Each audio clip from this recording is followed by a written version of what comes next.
The crash of mallets and the whir of fixed-gear wheels usually fill the evenings at the Northside Velodrome.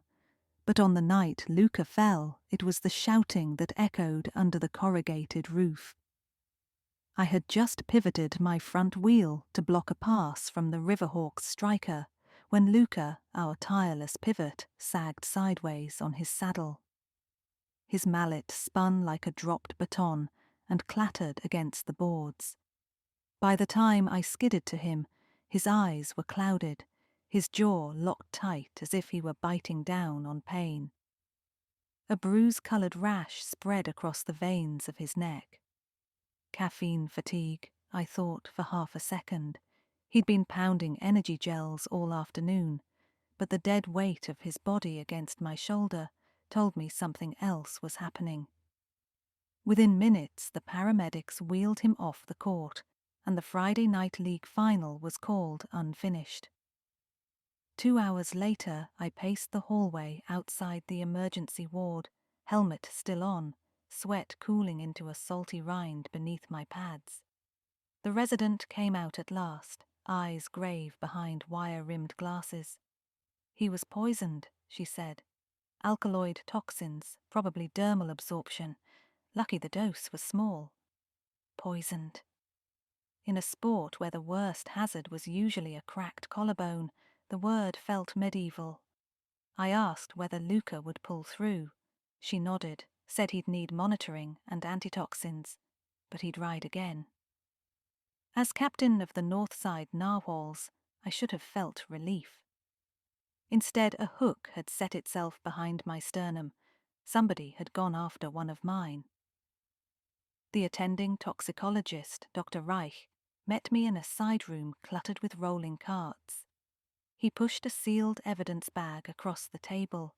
Inside lay Luca's mallet, its turquoise grip darkened in scalloped blotches. "We swabbed the rubber," Reich told me. "Sap from Antiaris toxicaria, also called the upas tree. Rare, nasty cardiac glycosides, not something that shows up by accident." I ran a thumb across my bottom lip. Upas sap was used historically on blow darts, I remembered reading once during a true crime binge. Whoever handled that grip wanted Luca's heart to fail before the final whistle. The narwhal's gear cage smelled of chain lube and victory sweat when I let myself in after dawn. I lined up every player's mallet on the bench, gloved hands working like an evidence tech. Only Luca's grip bore the sticky sheen, but it had been switched out recently. His usual grip tape was neon yellow, meticulous as electrical wiring, while the poisoned one was a factory sleeve, slick polymer with shallow grooves. I bagged and labelled it, then studied the practice logs I kept pinned to the chalkboard. 4 players had signed the cage ledger the previous afternoon. Luca, obviously, Jonah, our rookie bruiser, Kirsten, defensive anchor and Luca's ex, and Artemis, equipment manager, who kept spare grips in milk crates. Any of them, or someone with forged initials, could have broken the lock and doctored the mallet. Rumour travels through a club faster than a breakaway. By noon, the Narwhal group chat was an inferno of speculation. The Riverhawks captain, Bren, messaged condolences in the main league channel, but I noticed his striker Felix hadn't added a single emoji. Felix and Luca had gone elbow to elbow all season. Luca's absence from the rescheduled final tomorrow would tilt the odds sharply. I logged off and cycled to Branch and Burr, the boutique woodshop that sold high-end mallets and exotic grip sleeves to half the league. The bell above the door tinkled over sawdust and varnish fumes. Fergus, the luthier-turned-mallet maker, looked up from a lathe. I explained, carefully leaving police names out of it, and asked whether anyone had purchased Upas-derived products. He blanched. "I don't stock that demon tree," he said. "Illegal import under plant safety regs." He did, however, recall Kirsten stopping by 2 weeks earlier for new grips with more texture. He'd sold her a box of plain thermoplastic sleeves, nothing toxic. Still carve one suspect's name in bolder letters. Back outside the shop, I checked my ride stats. My heart ticked at 145 BPM, faster than the hill I'd just descended. Anger, not exertion. I shot Kirsten a text, need to talk. Gear cage, 4 p.m.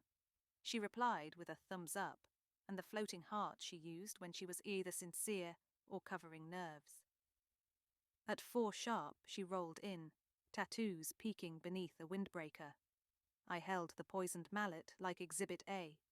You changed Luca's grip, I began. Her nostrils flared. Yeah, because his tape was peeling. He okayed it. She swore she'd sliced off the yellow tape and slipped on a fresh turquoise sleeve from Artemis's spares. I used rubbing alcohol to seat it. Look, the bottle's probably still in the bin. She tugged open the trash can. The half-empty isopropyl lay on top. If alcohol dilutes, it also spreads. A saboteur could have doped the sleeve afterward, banking on residual solvent drawing sap into the pores. I asked whether anyone had been lurking around the cage while she worked. She hesitated, then admitted Jonah had popped in looking for chain lube. He was fidgety, she said. Jonah the rookie who'd spent half the season benched. With Luca down, he'd get a starting slot in the final. Motive materialized like a figure through fog. I thanked Kirsten and pedaled to Jonah's address, a converted warehouse shared with courier buddies. The alley door was propped by a mallet handle. When I rapped, a baseline thudded upstairs. Jonah came down shirtless, chain grease on his forearms. His face curdled when I delivered the accusation. You think I'd poison my own teammate, he spat, almost amused. He admitted being in the gear cage, but claimed he only snagged lube, leaving before Kirsten finished. He pointed out that he didn't even know what Upas sap looked like. I weighed his wide, baffled eyes and believed him. For the moment. Hours later, with dusk bruising the sky, I sat outside Luca's hospital room. He lay sleeping, IV pumping antitoxin. His sister Marine, a chem engineering grad student, leaned against the wall reading case notes she'd begged off Dr. Reich. Upas glycosides bind to the sodium-potassium pump, she explained, voice brittle with fury. They can be neutralized by digoxin-specific antibodies. He was lucky. She flipped pages. But look at this. The sap sample was mixed with DMSO. Dimethyl sulfoxide, an industrial solvent that drags chemicals through skin like smugglers through customs. Whoever formulated that cocktail knew their toxicology. Not Jonah, I thought. Maybe not Kirsten. Artemis? The normally shy equipment manager had access to solvents and liked tinkering with resin projects in her garage. I texted her, urgent, meet at your place? Her bungalow smelled of pine resin and burnt sugar. Mallet shafts leaned against one wall, and a 3D printer hummed beside a rack of curing casts. Artemis listened to my summary, chewing a thumbnail raw. I use DMSO all the time, she admitted, for polymer testing, but Upas, no way. Also, my jug is nearly full, see? She showed me a plastic container sealed with duct tape. Then she dropped a bomb. Someone had rifled her supply cabinet last week. She'd assumed it was Jonah who borrowed stuff without asking.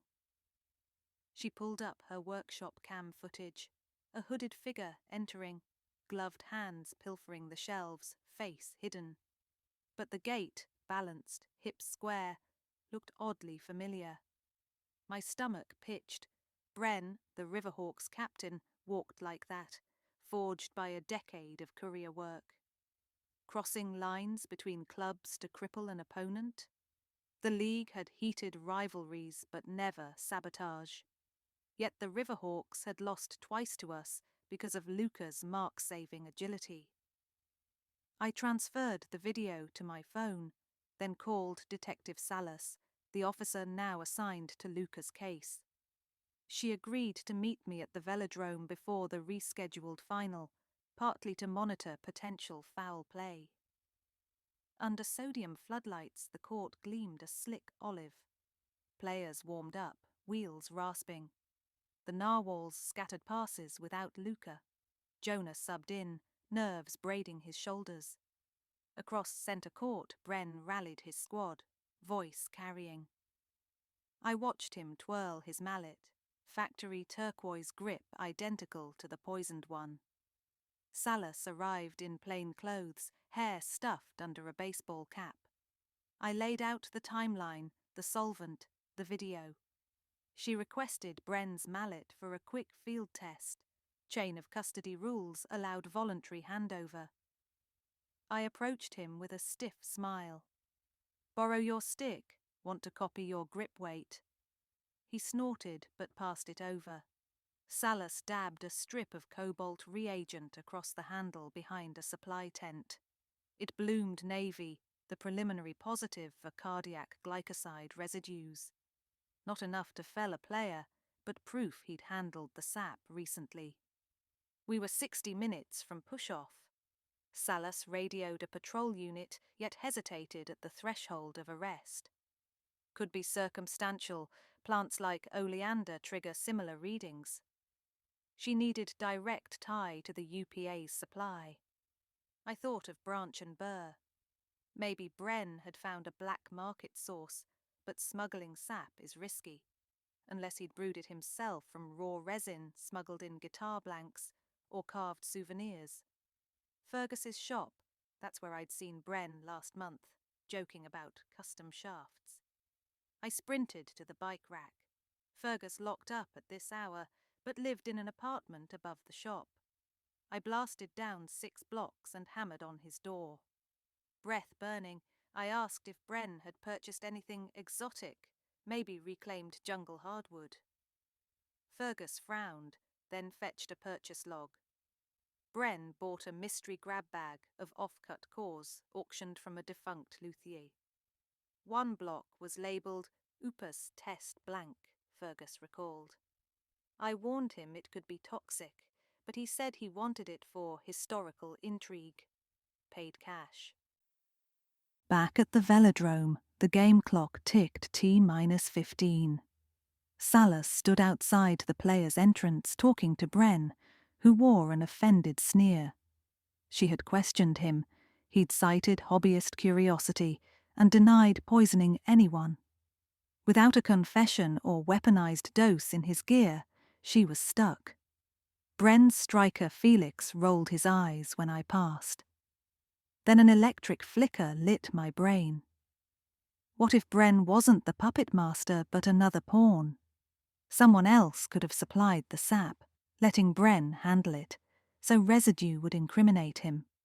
Who then had both chemistry chops and emotional motive? Maureen, Luca's sister? No, she loved her brother. Kirsten still smarting from their breakup? Maybe, but poison that almost killed him. Her face when she saw Luca in ICU had been shattered glass. Artemis? The camera footage might still be misdirection. I closed my eyes, playing the when and where reel again. The hooded figure's mallet poke, left hand dominant. Artemis and Kirsten were right-handed. Jonah, right too. Bren, left. If someone impersonated Bren, they'd need that detail. Who practiced mimicry daily, obsessing over opponents' weaknesses? Felix, the striker who studied our plays like chess. I hunted for Salas, but she was on the phone. I found Felix leaning against the boards, earbuds in. "Hey," I said in a casual drawl. "Crazy week, huh?" He shrugged. I borrowed a closer look at his grip, neon yellow tape, unusually thick, maybe hiding a polymer sleeve beneath. "Still rocking that oversize wrap?" I joked. He pulled out an earbud. "Helps with my wrist tendons." I asked if he'd try my lighter mallet for a shot demo. He agreed with a smirk, handed me his stick. As he practiced on the far goal, I peeled back a corner of his grip tape. Underneath glistened translucent resin with telltale brown flecks, dried sap. My pulse jackknifed. Before I could rewrap it, Salus appeared at my elbow, phone finally pocketed. I whispered what I'd seen, and she requested Felix step aside. His swagger evaporated when she produced a field kit. The cobalt reagent turned midnight below the tape. Felix bolted. Years of courier racing made him fast, but the patrol unit blocked the lot exit. Salus and I rounded him near the bleachers. As they cuffed him, I eyed the mallet I'd borrowed. The resin layer matched Luca's poisoned sleeve, but Felix's version had a micro-needle texture, barely perceptible barbs meant to break skin through gloves. Evil engineering. When Salus read him his rights, he broke, spitting out rationale between laboured breaths. Luca shattered my collarbone 2 seasons ago. Then you idiots kept bragging about his defence. I wanted him out, not dead. Dose should have just sidelined him. He had stolen DMSO from Artemis and Yupa's blank shavings from Bren's purchase, grinding them into sap paste in his garage. He coated the spare grip in Artemis's workshop while logged under Bren's stolen identity, counting on the framing. He'd timed everything so the solvent would peak during the original final, but the match delay meant Luca absorbed more than intended. The mallet he'd given Bren to test the grip weight explained the residue puzzle. League officials postponed the final again, citing unsportsmanlike criminal activity. The narwhals gathered in the empty stands afterward, shock mixing with relief. Luca texted a woozy selfie, thumbs up, monitors beeping. Jonah passed around canned kombucha in toast. I thanked them all, then slipped outside where rain started in polite freckles. Salus joined me under the metal awning, paperwork clutched. "Good instincts, Captain," she said. "You ever consider detective work?" I laughed, the sound breaking free like a chain pop. 1 mystery a season is enough. Weeks later, Luca was back on rollers, heart ratchet steady. We rescheduled the final for early summer. On game day, he walked into the cage, hefted a brand new mallet I'd commissioned from Fergus. The grip, bright narwhal teal, cast in medical-grade silicone, tested clean by 3 different labs. He tossed it once, caught it between calloused palms, and winked at me. Out on the court, the narwhals lined up for the opening rush, wheels cocked. The Riverhawks stood opposite, minus 1 striker, their ranks humbled and wary. The ref blew the whistle. We sprinted, mallets clacking like foils. In the blur of pedals and sweat, I felt the hook behind my sternum finally loosen. Whatever darkness had seeped onto our court, we had bled it out and rolled forward. Above us, the stadium lights burned white and hard, bright enough to reveal every crack, yet also to seal them with heat. We would play, we would heal, and the wheels would keep spinning.